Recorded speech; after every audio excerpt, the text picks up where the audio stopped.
And ladies and gentlemen, boys and girls, welcome to Voices from the Grid. I'm Michael, and I'm being joined by one of my co-hosts, as always, the Red Ranger, Sasha Kaplan. The fabulous, the amazing, the incredibly sarcastic, who always fights with you on the ratings of the episodes, Sasha Kaplan. Okay, first off, everyone fights me on the ratings of every episode, but nobody cares about that right now, because what we need to say right now is the episode that you're actually about to listen to was pre-recorded, and then we had to redo the intros and the outros for reasons. And so if this episode that you're listening to sounds a little disjointed as a result of that, we do apologize, but we had to record new intros and outros. And with that said, we hope you enjoy the episode. So with that, ladies and gentlemen, we're going to be doing Foul Play and Trick or Treat. Yes, they've decided to do 2 episodes this season with the words Foul Play in the episode name. You had Foul Play in the Sky, and then Foul Play. Although foul was spelled differently. In the first one, it was F-O-U-L, and this one's F-O-W-L. Still doesn't matter. You still have Foul Play. So we're going to start off with Foul Play. If everyone say your segment, In My Mind. And that's the quick run through. And we start off at the juice bar. Zach is doing a show for the kids, and Bulk and Skull try to one-up Zach. So Zach scares them with fake snakes to the kids. Enjoyment, and Angela approves. The others leave for the mall while Zach stays for Angela, but they get attacked by putties at the park. And a monster attack on TV changes the tone for Zach's moment with Angela. Zach uses Bulk and Skull to make himself disappear. Zach morphs into action and loses to the Peckster. Zordon tells Zach to return to the kids. Zordon has the others come to the command center. They morph into action. Bulk and Skull hitting on Angela, and they bring back Zach by accident. And watching the news gives Zach an idea. Zach morphs into action and suckers the Pecker, the Peckster, the Pecker, whatever.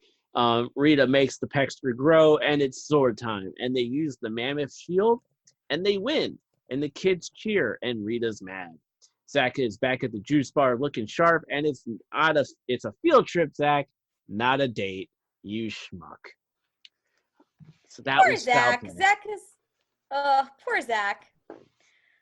It's very clear that he likes this girl, but I do have to correct you. The snakes were not fake; they were real. No, they weren't. They were rubber snakes. You sure? Because they looked very real. I just watched the episode this past weekend before recording. They were. I literally watched it today. I thought for sure they were real. Nope. They looked very well. Kudos to the prop department for making some gosh darn realistic snakes, but also like good job, Mark Richardson, because he was the prop guy. Nice, but that was a little unnecessary. Like there were so many other ways to get rid of Bulk and Skull without scaring them to death. But it was already established with snakes before. That's true. So it was already established, so that's why it works so well. Continuity. It happens sometimes.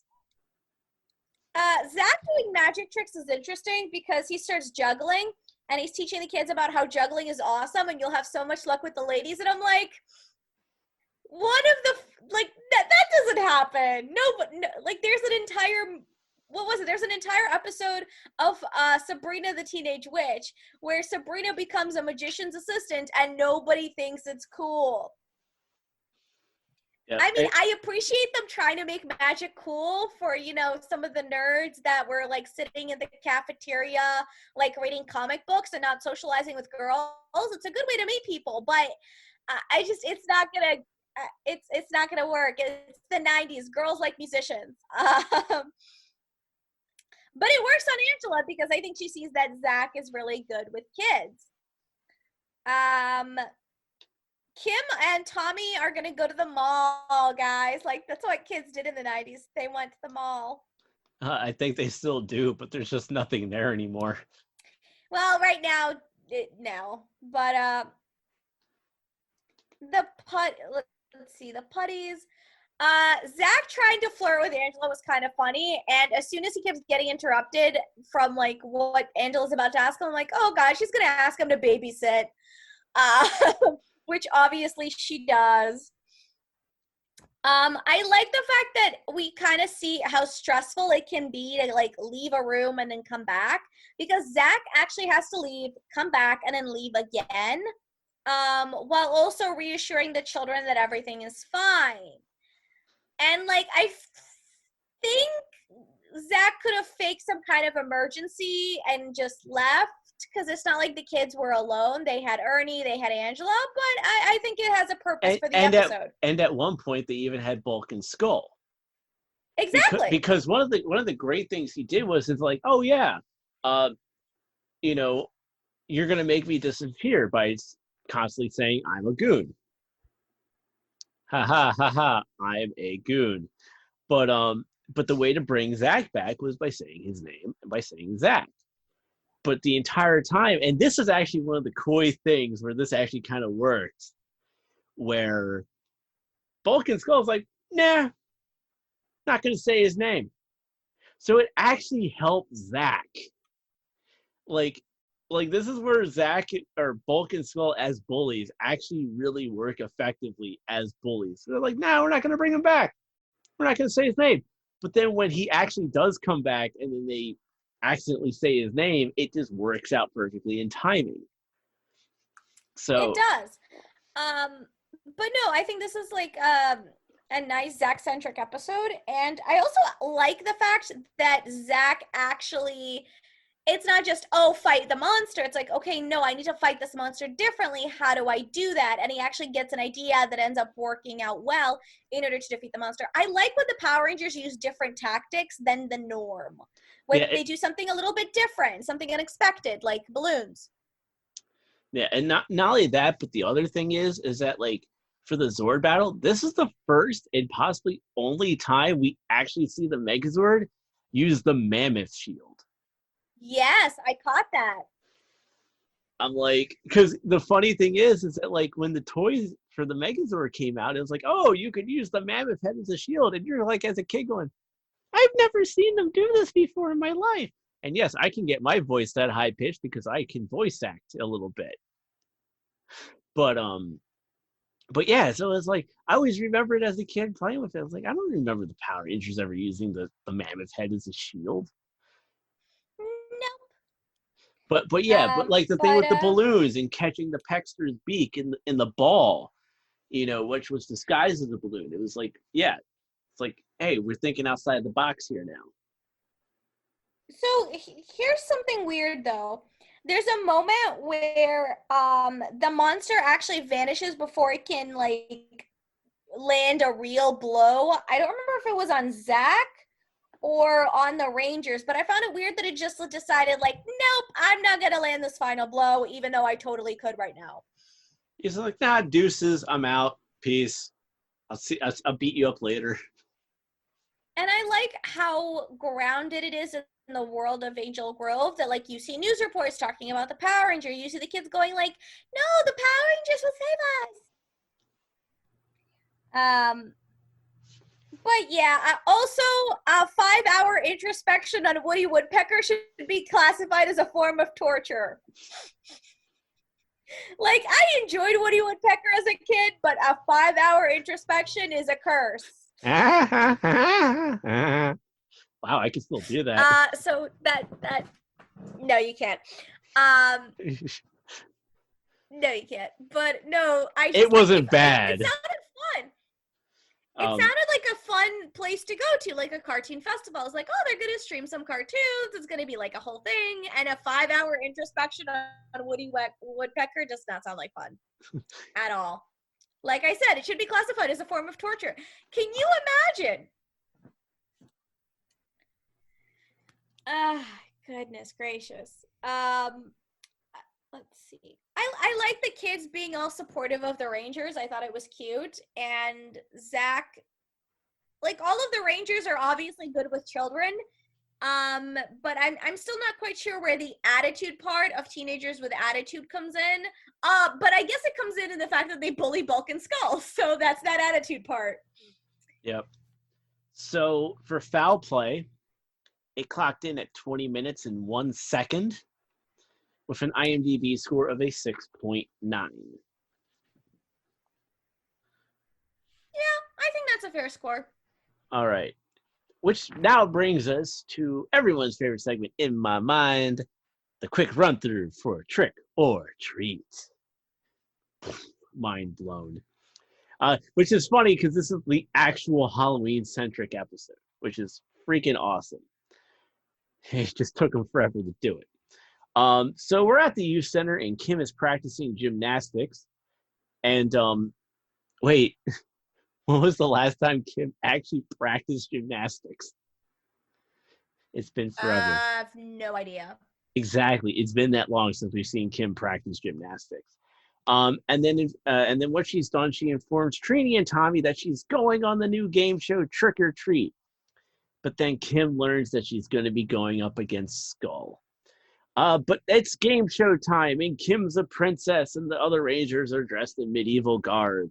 And Skull's a prisoner, and Bulk is dressed as a mummy. Tommy gets attacked by putties because he's actually not there. He's supposed to actually be going to a competition.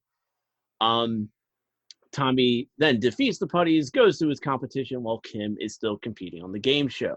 The Rangers are needed, and Kim fakes not feeling well, so the Rangers can transport to the command center. They morph into action, and the pumpkins attach to their heads, just like Zordon told them, so why did you put it towards your head, you schmucks? But Kim destroys the pumpkins because she wasn't dumb enough to put the pumpkin by her head. And now the pumpkin putties attack, and now a rap battle ensues. The Rangers literally do a rap battle to punk out this big, huge pumpkin to bring out the pumpkin monster. Tommy is called in the battle as the Rangers are overwhelmed, and with the power blaster, the Rangers win. Kimberly and Tommy reflect on their defeats as a result of their duties as Rangers because Tommy had to forfeit the competition, just like how Kim had to forfeit the game show. Bulk and Skull show up in the car that technically Skull won, but is apparently our car per Bulk. But then they get rebuked as it was found out that they were cheating, and they lose the car. And that so the justification for cheating was really kind of a cop out, just to not give Bulk and Skull a car. Just gonna throw it out there, right there. Yep. So that was trick or treat. So I am of the Power Rangers should not do holiday specials camp, like, ever, and they should certainly never ever do Christmas specials. All of that being said, I think this is one of the maybe two exceptions to the rule, where it's kind of Halloween-y without actually being Halloween-y. It's spoopy, kind of like, you know. I think it's funny that everybody wore a thematic costume to match Kimberly. That was kind of cute. Well, I mean, also keep in mind that everyone in the crowd was wearing Halloween costumes because to set the theme. I mean, the host was a vampire. No, I mean, yes, I know they were going to be costumes. I just find it interesting that they're thematically in line with Kimberly's costume because she was dressed as a princess. Trini was dressed as like a genie. There was like this kind of like fantasy-esque and then the Arthurian costumes or something. Yeah, and then Jason, Zach, and Billy were all like, I don't want to say they were knights, but they were like I think Zach and Jason were knights for sure, but Billy wasn't. He had a different hat. He was more like a squire. I was gonna say like a wizard, but sure. No, I think all of them were dressed more like medieval aides, like to the kings and stuff like that, and squires. Whatever. Because if they're knights, they would have been in armor. They weren't in armor. I find it interesting that Tommy couldn't be there before, because he had yet another karate tournament. And I thought Bulk was kind of funny during the whole game show because he was kind of nervous at first, and then Bulk helped him with the question, and then the weird spider challenge. But Rita has like, did the United Alliance of Evil just decide that like, we'll sub Rita and let her have at it for a while? We don't care, because I feel like she could have asked for some help, maybe get some like more impressive monsters. Even though I think this is out of like the last batch of episodes I watched, I think this is the best villain. because he raps. It's creative. It's a little bit different. The fact that he came out of a patch of pumpkins was kind of unique. Let's see. I also found it interesting that like Tommy wasn't at the tournament. He later goes to the tournament. So it was like, couldn't you have, like, he probably could have come to Hey man, they had to get the Tommy Oliver putty fight scene in. No That's true. Power Ranger episode is complete without the Tommy Oliver putty fight scene. Sure. It's a really weird game show if you think about it. Like, it's kind of weird. Also, is a cardiac infraction a thing? Because it doesn't sound like it's a thing. I don't think it's a thing because cardiac refers to the heart. And an infraction is like a mistake you make. So, like, Billy could have said that, you know, they literally honestly could have just said a fainting spell. Or she's, like, having some stomach issues that's caused her to lose consciousness. It's a weird line, and I know kids won't notice it, but... But that's Billy's shtick, though. He over-says it to have Trini... Because that's why the dynamic between Trini and Billy is so good, because Billy will say the super sciencey thing, and then Trini will come and go, she fainted. I know, but, like, I think he could have said something better than cardiac infraction. This is where Power Rangers gets into the BS science camp. Remember, Ben did the episode that the day science died in Power Rangers. Well, there you go. You know, we could probably come up with an entire list of things that led to that Power Rangers has mistaken. Later on, we find out that they can breathe on the moon without helmets. Yeah, Zordon also, I think we talked about kind of like, I think in the last episode of like how Zordon knows the things that he does. But with the pumpkin, I think it kind of makes sense. They would have like scanned the creepy pumpkins as soon as Tommy said something. Yeah. Oh, also it should be noted, there's no Zord fight in this episode. Yep. And I guess this was meant to be a Kimberly-centric episode, but it kind of didn't really feel like a Kimberly-centric episode. It kind of felt more of like a pumpkin-centric episode. No, it's a Kim-centric episode with Tommy in a supporting role for it, because the whole message of it is, and this is the first real time we actually see this, where they kind of go like, I could have won that game show if I didn't have to go save the day. I could have won that karate competition if I didn't have to go save the day. And so that was the whole, that's what, and the whole thing was really around Kim, because yeah, Tommy had the competition, but it was minor. It wasn't really something we saw. Whereas Kim, with great power comes great responsibility. Yeah, and that's the thing. It's like, it was established from the get-go that Kim had this game show that she was going to be on. And it was a major focus throughout until they had to leave to fight the pumpkins. And then she had the forfeit as a result. Also, you know, Rita needs, like, I still can't get over the fact that she, like, creepily spies on the Rangers. At least with, like, other Ranger seasons, the Rangers had, like, a base of operations that either had, like, some security against the bad guys, or, like, the bad guy didn't know their identities or who they were or where they lived, and, like, could attack so that they could attack them. Like, you know, in Mystic Force, they had an entire, like, secret lair that was kind of cool. You know, there's, like, other places where that, like, RPM literally has the Rangers in a domed city protected from the bad guy, even though he still gets in. But, like, she just spies on them. She could just, like, send a giant, like, monster to topple the building and everybody dies, but she doesn't. She's a very one-track mind villain. Like we've seen episodes where Squat is like literally outside creeping on Kim's bedroom window. Yeah, that was hella creepy. And like we've seen like Goldar has attacked Billy in his own At garage. home! It's like so it's Right! like the quote what Ben has said. It's like, why don't you just kill them? I think part of it But is then we like, go, it's a kid's show. no, I'm calling BS on that because later seasons have some explanations for this.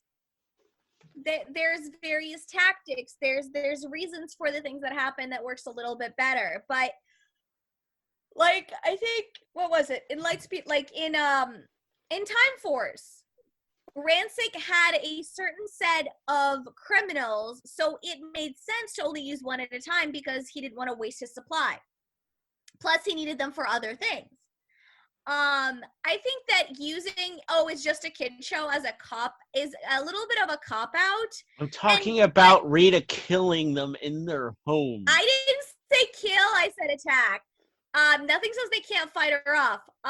Or whichever goon she sends. But the thing of it is that like you can have depth. You can have these like deeper conversations and deeper actions on like part of the characters. And like just because it's a kid show doesn't mean the villain can't be a little bit smarter. Little bit. Like just like this much. I'm like minusculely holding two fingers together to the point of it being microscopic. Like she could do it. But that's a conversation for a season wrap up. Like yep. Which we will be having in 4 episodes. So Trick or Treat clocks in at 20 minutes and 51 seconds with a 6.8 IMDb score. that's also a fair score.